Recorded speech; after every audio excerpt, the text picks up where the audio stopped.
하나님의 은혜가 오늘도 여러분 삶 가운데 가득하시기를 주의 이름으로 축원을 드립니다. 자, 오늘은 32절부터 37절까지 그 지금까지의 사도행전의 역사 전체를 좀 흐름을 이해하시면 이제 오늘 길지 않은 구절이지만 도대체 이 공동체에 어떤 일이 일어난 건가?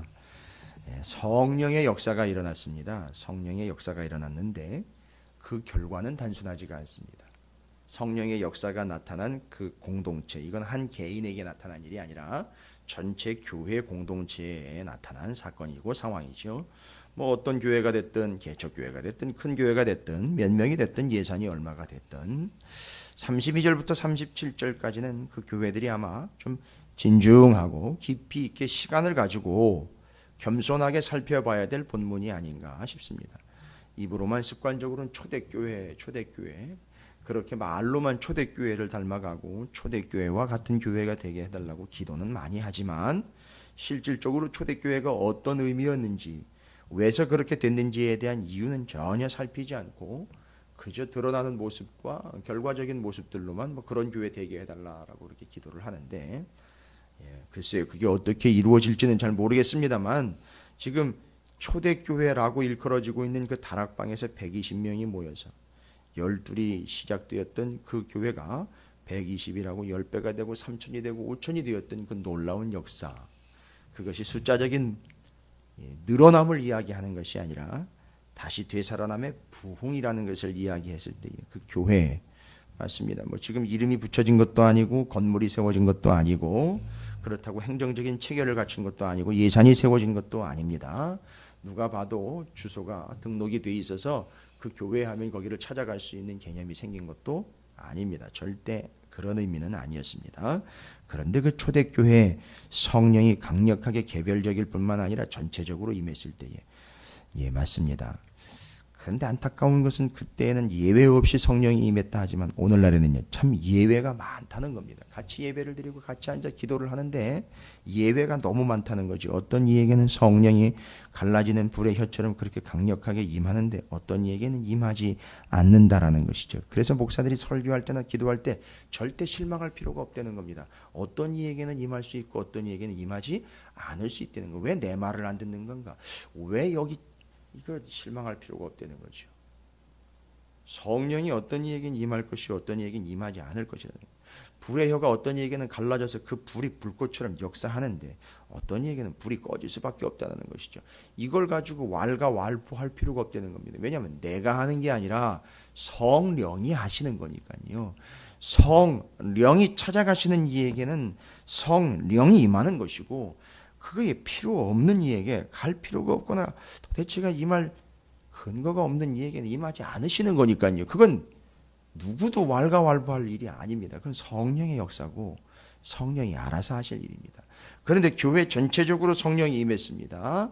그 교회 전체적으로 성령이 임한 교회에 결실이라면 결실이라고도 하고 열매라면 열매라고 할 수 있겠지만 그 성령이 임한 교회의 특징이 오늘 기록이 되어 있습니다. 성령이 임한 공동체인 그 교회에 어떤 일들이 일어나는지에 대한 그 결과들이 나타나고 있다는 거죠. 그거 오늘 좀 주목해 봐야 될 것 같습니다. 성령이 역사한 교회. 그 다락방에 모였습니다. 지금 우리 교회만 할까요? 이것보다 작다고 할 수 있겠죠. 거기 그냥 바글바글 모여 있는데 그렇게 모였던 그 교회예요. 이게 의자가 있었던 것도 아닐 테고요. 저와 같이 설교가 따로 세워져서 했던 것도 아니고 베드로와 요한이 직접 서서 베드로가 설교했었고요. 각자에게 임한 성령 때문에 막 마음은 뜨거워졌었고요. 어떻게 주체할 수 없을 놀라운 은혜를 경험하고 있었던 그들. 지금까지 우리가 살펴본 내용을 보면 그들이 어떻게 기도했고 기도의 제목이 뭐였고 베드로와 요한이 공회에 끌려갔을 때 그들의 기도 제목이 뭐였는지 다 살펴봤습니다. 이거 빨리빨리 좀 해결해 주십시오가 아니라 이런 지진과 같은 지각 변동 속에서도 담대히 복음을 전할 수 있게 해달라라는 이런 아주 성숙한 기도의 제목들이죠. 먹고 살 것 빨리 해결해달라. 밥을 몇 끼니를 굶어도 하나님의 말씀은 굶지 않게 해주십시오. 과연 이 민족 대한민국의 교회와 성도들 가운데 이런 기도의 제목으로 기도하는 사람들이 얼마나 있을까? 좀 비관적이긴 합니다. 제가 염세적이라고 해서 그런 게 아니라 현실이 그렇습니다. 그런데 이 초대교회는 바로 그렇게 기도를 했다는 얘기입니다. 그 공동체에 어떤 역사가 나타났느냐, 이제 한 절 한 절 살펴보면서 그 성령이 임한 공동체에 어떤 역사가 나타났는지 그 증거들을 좀 살펴보도록 하겠습니다. 이게 교회입니다. 믿는 무리가 한 마음과 한 뜻이 되어 모든 물건을 서로 통용하고 자기 재물을 조금이라도 자기 것이라 하는 이가 하나도 없더라. 자기 것이라고 이야기하지 않았다는 얘기는 뭡니까? 이게 저 사람 겁니다가 아니라 이게 하나님의 것입니다. 하나님이 내게 주신 것입니다 라는 걸 이야기하는 거죠. 그래서 내 거라고 주장하지 않고 특징이 뭐냐 하면 한 마음과 한 뜻이 되었다라고 이야기합니다. 여러분, 이건 하나가 되어 결집했고 서로 결합했다라는 얘기가 아니라 이건 당연한 걸 이야기하는 겁니다. 여기 한 뜻이라고 소개가 되고 있는 것을 여러분께서는 그 밑에 이렇게 각주로 표현되어 있는 그 해석, 설명이 달려있는 짧은 설명에 뭐라고 지금 설명이 달려있느냐 하면 한 뜻이라고 얘기했다. 한 영혼이라고 나와 있습니다. 아니, 어떻게 사람들이 한 영혼이 됩니까? 예, 모르니까요. 이해가 안 되니까 어떻게 여러 사람이 한 영혼이 되느냐. 아니, 한 성령이 임했잖아요. 한 성령이 임했기 때문에 그 한 성령으로 하나가 됐다는 이야기를 얘기하는 겁니다. 굳이 얘기되면 일치요. 일치. 이 사람 이렇고 저 사람 저렇고 이게 한 의견이 나오면 막 이러니 저러니 막 난리가 나가지고선 모여가지고 회의석상에서 싸움이 일어나고 분쟁과 다툼이 일어나고 대립이 일어나고 이런 게 아니라 한 영혼, 곧 같은 성령을 받아서 같은 생각을 가지고 같은 틀로 같은 의미, 이렇게 해석을 하는 겁니다. 한 성령이기 때문에 한 영혼이 된 겁니다. 이걸 이야기하면 일치라는 얘기입니다. 여기 한 마음과 한 뜻이라는 건 일치를 이야기하는 것이고요. 뒤에 이야기합니다. 통용이라는 말은 이건 공유를 이야기하는 거예요. 공유, 통용. 이 통용이라는 말이 재미있는 말입니다. 헬라어 원어로 원문으로 이야기하면 이게 지금 공유한다. 여기든 말을 그대로 하면 통용한다. 함께 쓴다라는 말이죠. 설명을 그렇게 해놨어요. 그런데 헬라어를 보시면 이게 지저분해지다, 더러워지다. 아니, 이런 의미가 있어요. 저도 처음엔 놀랐습니다. 통용이라는 말이. 어떻게 이런 말이 같은 의미로 한 단어에게 이렇게 사용되고 있나? 통용이라는 말과 지저분해지다, 더러워지다라는 말이 함께 있을까? 왜일까요? 굳이 의미를 설명하자면 여러 사람이요 하나를 같이 쓰는 거예요. 그러니까 지저분해지는 겁니다. 죄를 지었다, 더러워져서 세속화되었다, 이런 의미를 넘어 이 하나를 서로가 쓰다 보니까 낡아지고 지저분해지는 거예요. 이 통용이라는 말이 그런 의미입니다. 그래서 그 성령이 임한 공동체의 특징이 뭐냐면 일치와 공유라는 겁니다. 일치라는 말과 공유라는 말은 다른 걸 좀 이해하십시오. 일치는 하나에 대해서 의견의 일치를 보는 것입니다. 다른 생각이 아닌 하나의 생각을 이야기하는 거고요. 공유는요, 하나를 여럿이 나누어 사용하는 것을 의미합니다. 그러니까 지금 공통적으로는 뭘 의미입니까? 하나가 분명히 있어요. 일치적이고 공통적인 하나가 있습니다. 그걸 나눈다는 이야기고요. 거기로 모인다는 얘기예요. 바로 성령이 하나의 성령이기 때문에 이게 가능한 겁니다. 그러니까 성령 공동체는 일치와 공유가 일어난다는 얘기예요. 그게 반드시 일어나게 되어 있습니다.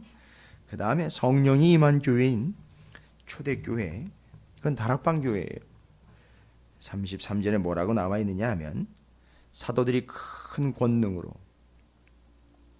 오직 성령이 너희에게 임하시면 너희가 권능을 받고 온 유대와 사마리아 땅끝까지 이르되 증인이 되리라 말씀하신 그걸 다시 한번 확인합니다.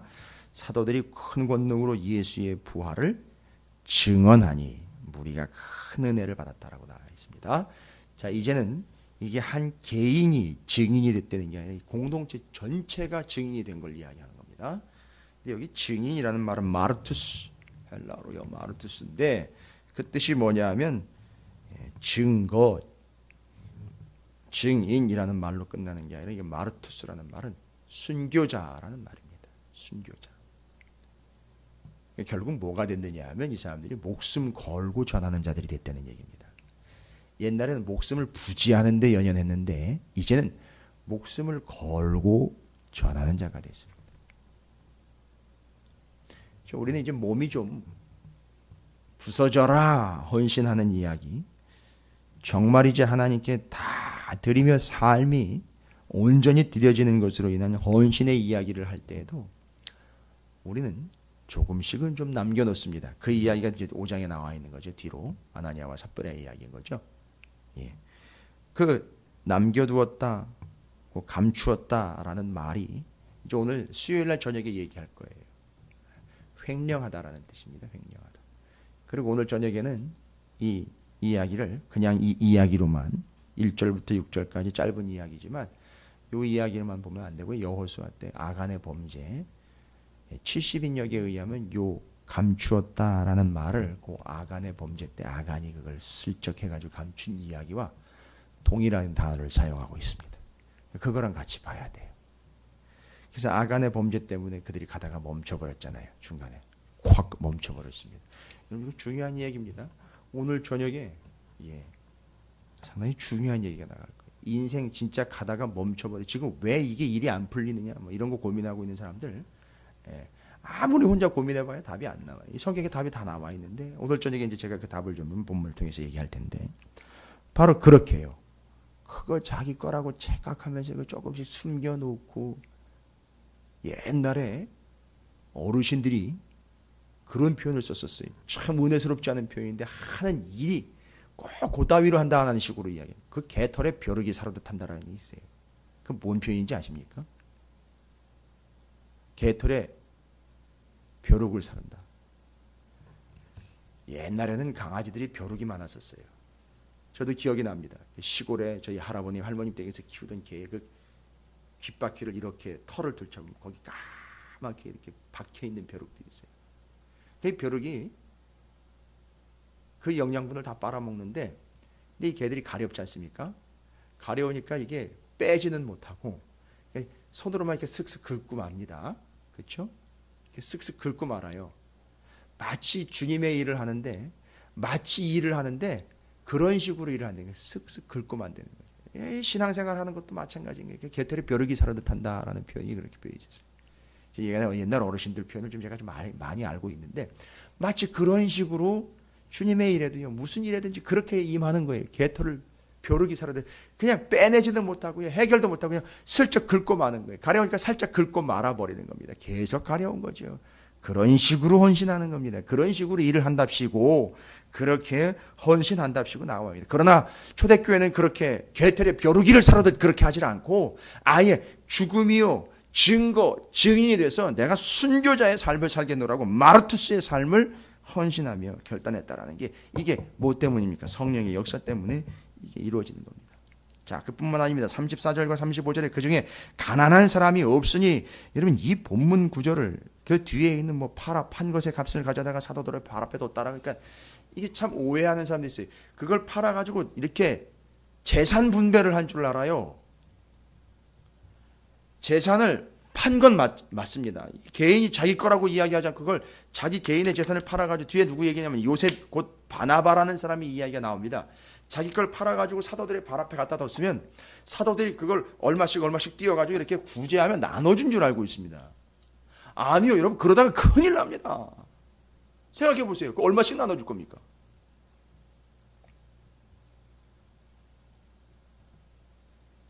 뭐 저도 그런 고민 좀 한번 해봤으면 좋겠어요. 만약에 그렇다면요. 그러나 저는 그렇게 하고 싶지는 않습니다. 큰일 납니다. 생각해 보십시오. 이런 식으로 나눠준다라고 한번 생각해 보십시오.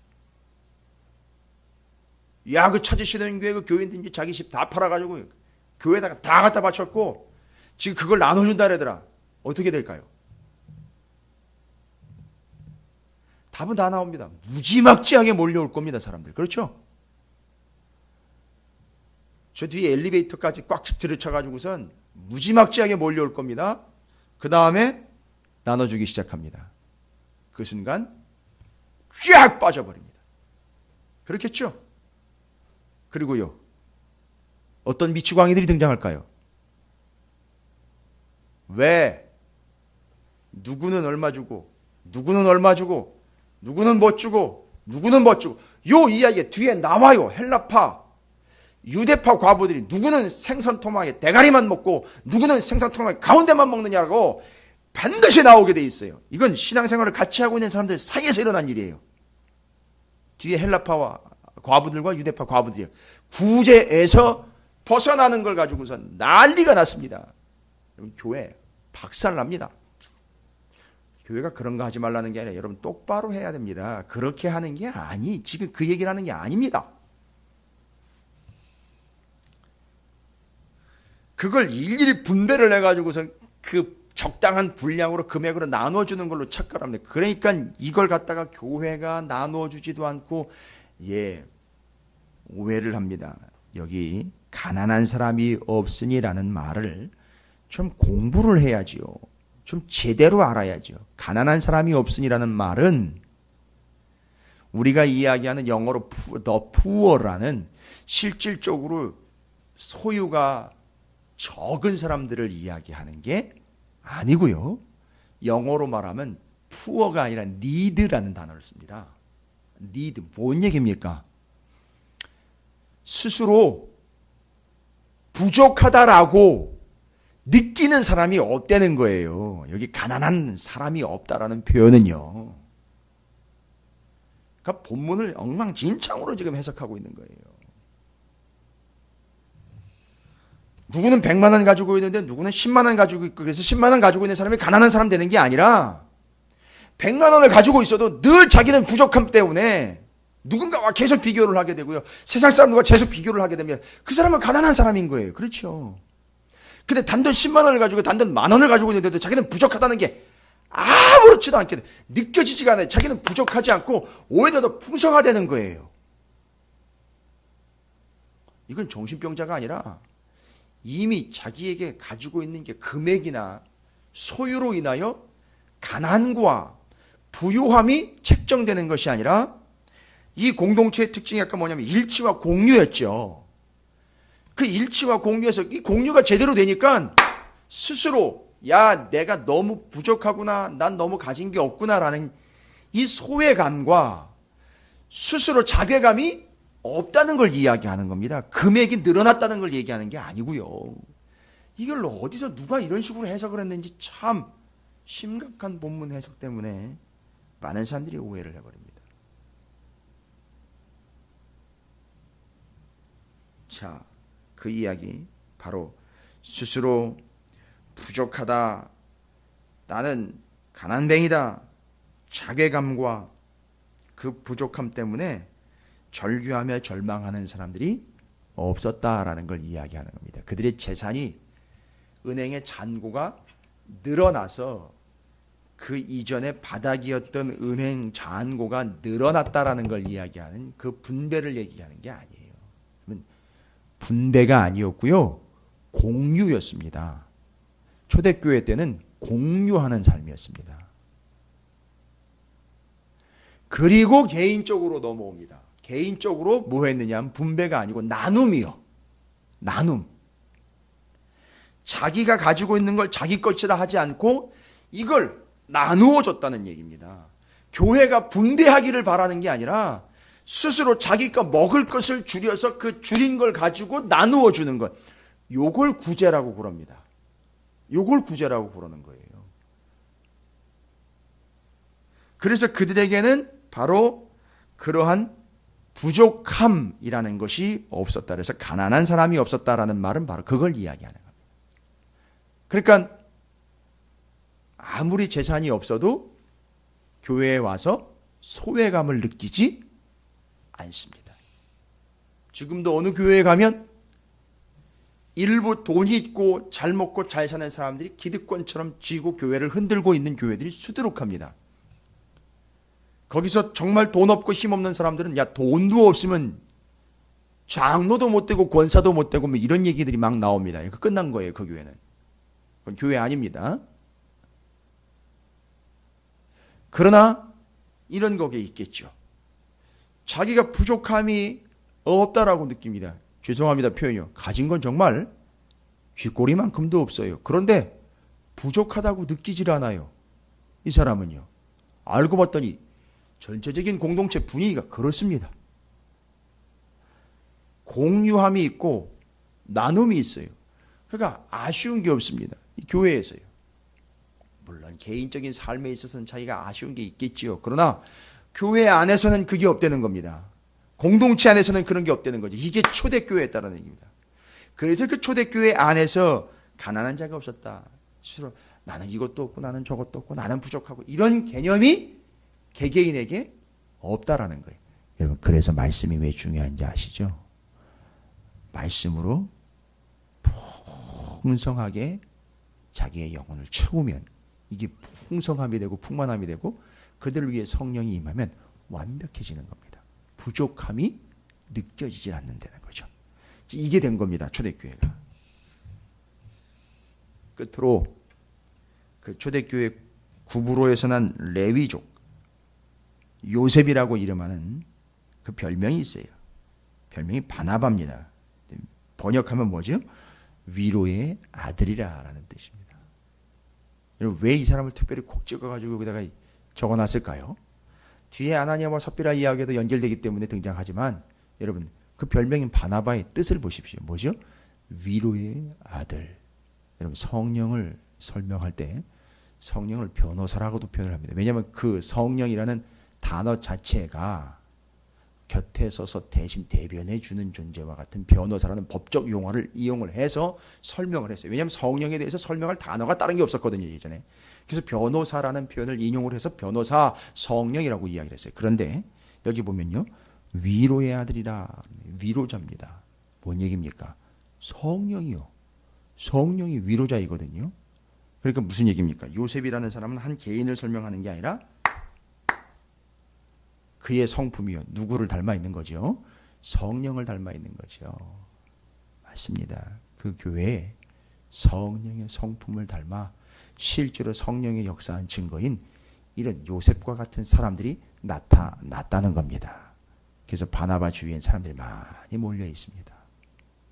그리고 그 바나바가 초대교회의 중요한 역할을 하게 됩니다. 됐습니까?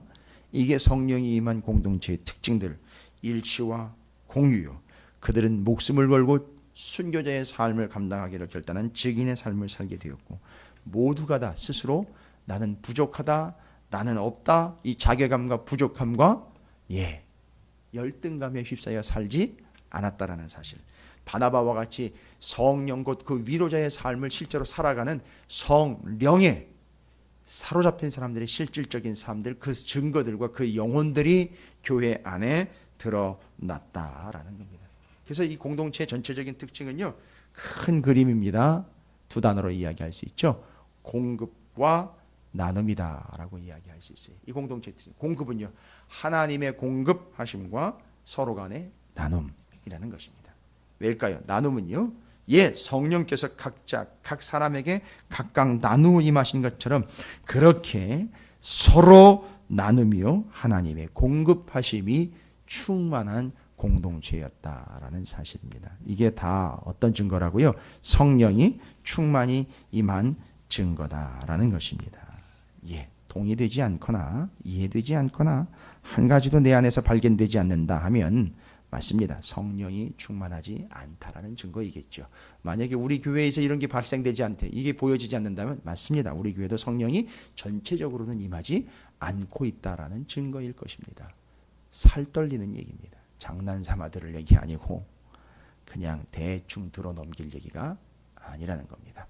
성령이 없다는 이야기는 멸망, 자기 멸망, 자기 꾀, 자기 스스로, 자기 유혹, 자기 생각 자아로 인하여 살아갈 수밖에 없는 비참한 존재가 된다는 것이죠. 그러나 성령이 충만한 교회 공동체와 성령이 충만한 영혼들에게 나타난 이런 특징들 잊지 마시고 이것을 열매라고도 보셔도 될 것 같고 결과라고도 보셔도 될 것 같습니다. 일치와 공유와 순교자, 증인된 삶이요 부족함을 느끼지 않는 삶이며 바나바 곧 위로자여 성령의 그 특성들을 그대로 드러내는 존재들이 교회 안에서 나타난다는 사실. 우리 찾으시는 교회와 여러분이 바로 그런 존재가 되시기를 주님의 이름으로 축원을 드립니다.